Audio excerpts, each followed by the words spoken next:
এখন আমি তৈরি করব সুস্বাদু আলুর ভর্তা। আলুর ভর্তা তৈরির জন্য প্রথমে আমি একটা হাঁড়ির মধ্যে পানি দিয়ে চুলায় বসিয়ে দিলাম। এখন চুলায় জাল দিয়ে দিলাম। এখন হাঁড়ির মধ্যে আমি আমার কাটা আলুগুলো ভালো করে ধুয়ে দিয়ে দিলাম।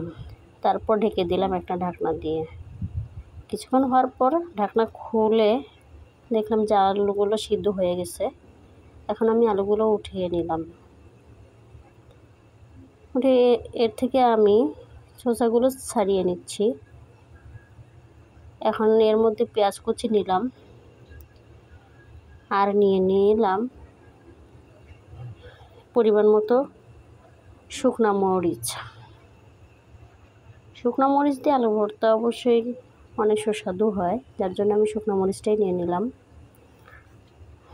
কাঁচা মরিচ দিয়েও করা যায়। আমি পরিমাণ মতো লবণ দিয়ে দিলাম। হাতের দ্বারাই পেঁয়াজ মরিচ ভালোভাবে পিষিয়ে নিলাম। হাতের দ্বারা পিষিয়ে নেওয়ার পর এর মাঝে দিয়ে দিলাম পরিমাণ মতো সরিষার তেল। সরিষার তেলটা দিলে অবশ্যই ভর্তার স্বাদটা আরও বেড়ে যায়। এখন এক এক করে আমি আলুগুলোও পিষিয়ে নিলাম। নেওয়ার পর সব একসাথে মাখিয়ে নিচ্ছি।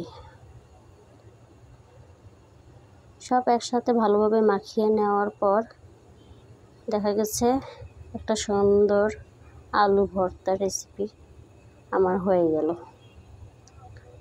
সবাই ভালো থাকবেন, সুস্থ থাকবেন এবং বেশি বেশি করে আমার ভিডিওগুলো দেখবেন। আল্লাহ হাফেজ।